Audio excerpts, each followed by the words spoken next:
All right, let's jump right in.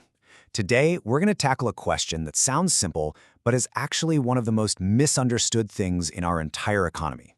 How do banks really create money? And trust me, the answer is probably not what you think.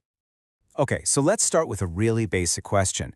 You get your paycheck, you put that money in the bank, what happens then? I mean, we all have a pretty clear picture in our heads of how this works, right?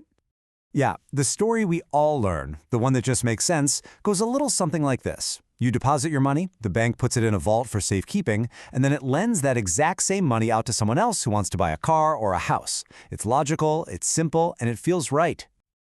But what if I told you that entire story is wrong?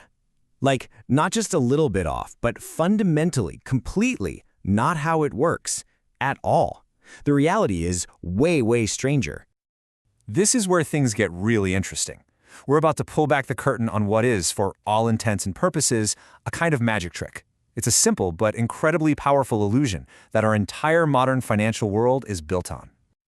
Okay, to make this crystal clear, let's just use a nice simple number. Imagine you walk into a bank and deposit $1,000. That $1,000, that's our key to unlocking this whole mystery. Now here's the first twist. The bank doesn't just lock up your $1,000. Nope, banking rules say it only has to keep a small piece of it, a fraction, as what they call reserves. In our example, let's say it's 10%. So that's just $100. So what about the other $900? Well, according to that old story we all know, this is the money the bank can now go and lend out, right? But this is where the magic really begins. And here it is. This is the absolute heart of the matter.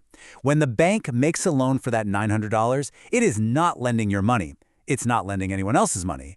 That $900 is brand new money, created out of thin air, literally typed into existence the moment that loan gets approved.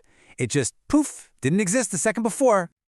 So you're probably thinking, how is that even possible? How is that legal? Well, it all comes down to a really clever bit of accounting. See, for the bank, that new loan is an asset. It's money someone now owes them. At the exact same instant, they create a matching $900 deposit in the borrower's account, and that's a liability for them. An asset and a liability created at the same time, perfectly balanced. This reality is so fundamental, it completely flips our normal way of thinking on its head. In fact, economists have a famous saying for it: loans create deposits. Not the other way around. We think we make deposits that banks then lend out, but actually, the act of making a loan is what creates the money in the first place. But wait, it gets even crazier. That one loan, that one act of creating money from nothing, that's just the first domino to fall. It kicks off this massive chain reaction, a multiplier effect, that makes that little bit of new money snowball into something way, way bigger. Just think about it. The borrower takes that new $900 and buys, say, a new laptop. The owner of the laptop store now has $900, and what do? They deposit it into their bank. And what does that bank do? The exact same thing. It keeps 10%, that's $90, and then creates a brand new loan for the remaining $810, and on and on and on it goes. And this whole amazing, slightly mind-bending process, it has an official name. It's called fractional reserve banking. It's the system that legally allows banks to hold just a tiny fraction of our deposits and use that as the seed to create massive amounts of new money through lending. So, what does this all add up to? Well, when you run the math, that single initial $1,000 deposit can end up creating over $9,000 of brand new money across the entire banking system. It's an incredible expansion, all from just one deposit. Okay, I know what you might be thinking right now. This whole thing sounds incredibly fragile, right? If all this money is just being created out of thin air, why doesn't the whole house of cards just collapse? It's a really good question, and the answer comes down to three key things. Three pillars holding it all together.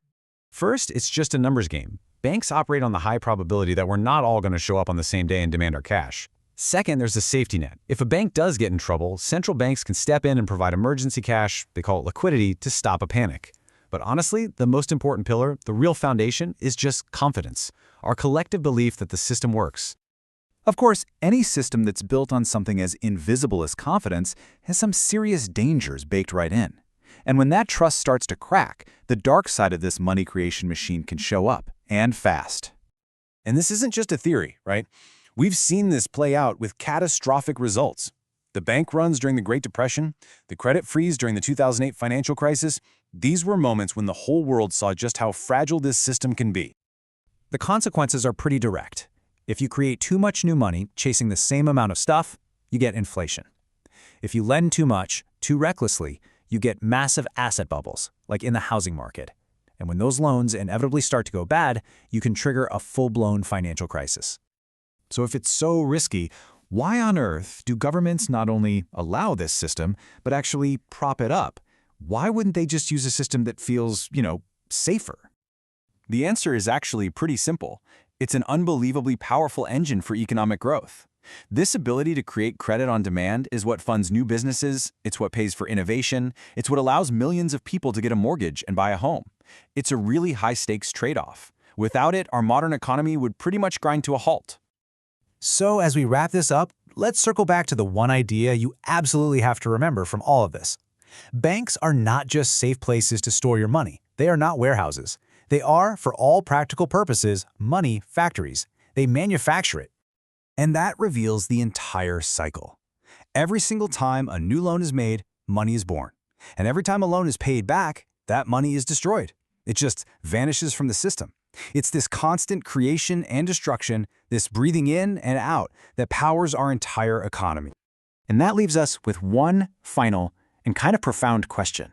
If this whole massive global financial system, this engine of incredible growth and incredible risk, is ultimately held together by nothing more tangible than our collective confidence, you have to wonder, just how strong is that confidence really?